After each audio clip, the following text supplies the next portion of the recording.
Alrighty, all you Red Dogs fans, this is Rick Franceschina, voice of the Red Dogs, and starting left fielder, for another installment of the Dog Pound. I am with my co-anchor, Roy Franceschina, and third base coach. Roy, how you feeling today? Sorry guys, out of habit. I'll explain later in the episode why Roy's not here, but I'll update you at the end of the show about that. Jumping off, we want to recap last week. We had the 3-0 battle for first place between the Red Dogs and Man Bear Puigs. That game did get rained out, so the battle for first place will have to wait a couple more weeks.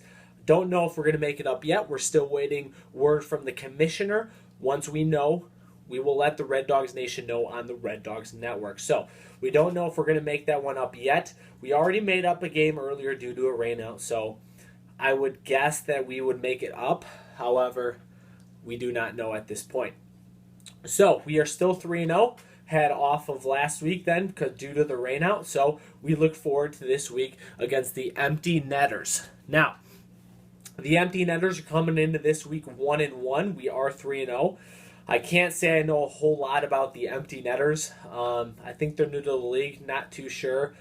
We do know that they have scored 23 runs in the first game, their first two games, and they've given up 21 runs in their first two games. However, we have scored 50 and given up 20. So we've actually given up one less run than they have in one more game. So defensively, the Red Dogs look on top. Offensively, I would say the same thing. We just look like a better team on paper. We'll have to see coming up on Sunday if that holds true or not. So 4:30 C5, we expect you guys to see you guys there at the field. Not too concerned. I'm not, at least. I don't know about the rest of the team, but I'm not concerned whatsoever. Mangerson is finally going to make his return to the mound. Pickham did a phenomenal job at subbing in and giving us the win 2 weeks ago before Memorial Day weekend. Did a fantastic job, but Mangerson's going to come back. The only concern I would say I have about Mangerson is he had 3 weeks off. He had a vacation before Memorial Day weekend, then we had Memorial Day weekend, and then this past week we had the rain out. So Mangerson might be a little bit cold coming out there. We'll have to see. I know he said he was warming up the arm and everything, and he had a nice long rest with those 3 weeks off. So we'll see what Mangerson does on the mound. I have confidence in him that he'll do just fine.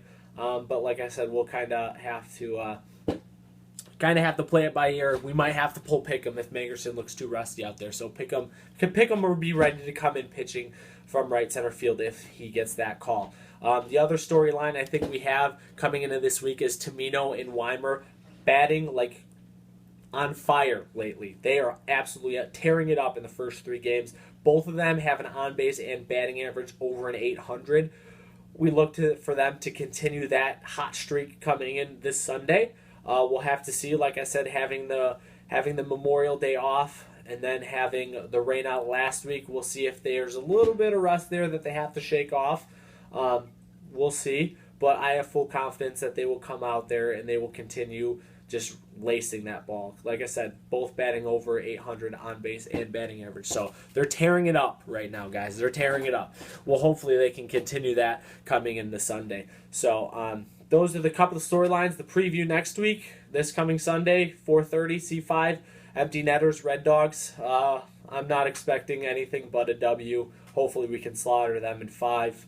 I might be a little bit over the top of that, but I don't care. I think we're that good.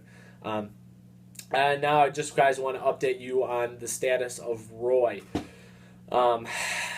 If you haven't been following the Red Dogs Network, our last Dog Pound took place at Tamino's annual Memorial Day barbecue. Now, weeks prior to that, Roy ended up tearing his ACL, MCL, and PCL in our 3rd game. He did come off of a knee injury last year. Took him a whole year of rehab to get back on the field. But in our 3rd game, that was his return to the field. He felt everything was great. But then the next day, he felt some soreness, went to the doctor, figured out it was a torn ACL, MCL, PCL. So he was in the brace for, I'd say, a good couple days. And pretty much from that point, we were waiting to get a call from the team doc to schedule surgery. We wanted to get him in surgery as quick as possible, just to make the process run faster, so that way we can get him on the field a little bit quicker. So we're waiting for the team doc. He ended up getting that call during the broadcast at Tomino's Memorial Day barbecue. He gets the call. He goes out, takes the call. Next thing you know, I'm getting told by our first baseman, Tomino, that he was injured in some kind of attack. We don't know the attacker. We don't know the extent of all of that stuff. But we do know that Roy was attacked. So Zimmer ended up coming in, filling his spot.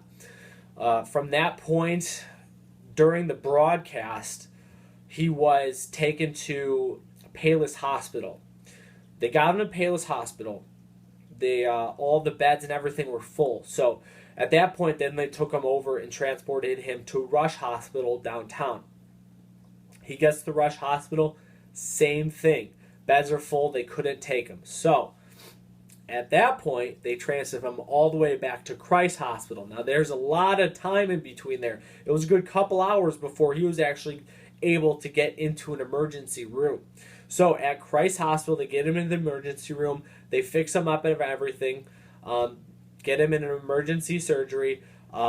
During surgery, they diagnosed him with a fractured tibia, a fractured fibula, and then a shattered kneecap. So, that's on top of the torn ACL, MCL, and PCL. Now, for all you guys at home who don't know what a knee looks like, I do have a diagram for you. So, this is what a normal knee should look like. Obviously, you have the femur up here, which is above the knee. You have your patella right there, which is the kneecap.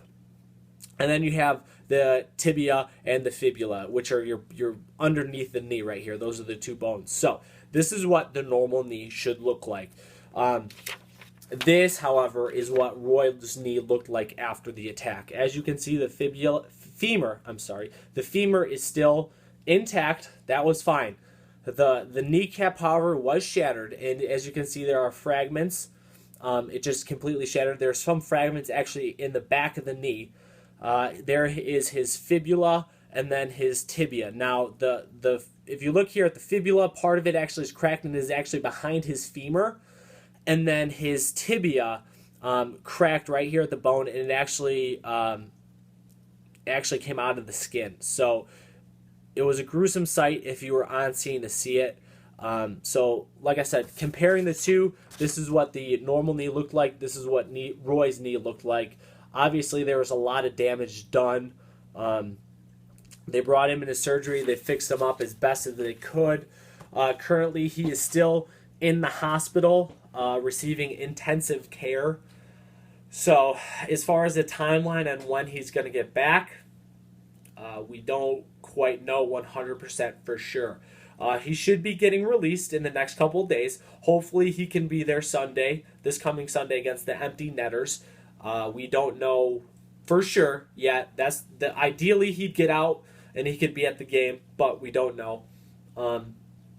As far as rehab and everything, it's all up in the air. It's going to be pretty much on Roy and his ability to come back from injury and how rehab goes and all that other stuff. So I know coming off of last year, the knee injury, it was hard for him as far as getting in the rehab and coming back. He did fight through it. He was able to come back and was pretty healthy and was 100%. He got back from that injury ahead of schedule. So I have full faith that he will come back from this injury 100%, might be even better than he was before. I know they had to put some screws in there and put some metal in there, so he might be even better than he was prior to the surgery. We don't know at this point. It's a day-by-day thing, so hopefully he'll get released from the hospital in the next couple days. We'll let you know on the Red Dogs Network, obviously. As soon as we know, we'll let you guys know that. But hopefully a quick and speedy recovery. I know Tuna released a statement on the Red Dogs Network if you guys want to check it out, saying that he's going to look into the security of what happened. Hopefully we can find out who the attacker was. If we have any film footage or anything like that, we'll let you know once we know, as I always say. So 4:30 C5 this coming Sunday. Red Dogs face the Empty Netters. Like I said, I don't know a whole lot about them. We look forward to seeing you guys out of the field. I know it's a shorter episode, but not much to talk about since we had the rain out. Not much is going on as far as the Red Dogs world. But like I said, we'll let you know more on Roy once we know. And we'll see you this coming Sunday against the Empty Netters. We look forward to 4:30 start. As always, enjoy the rest of your week. We hope to see you at C5 and face the Empty Netters, get another W. So, thanks, guys. We'll catch you next week on the Dog Pound. Keep barking, everybody.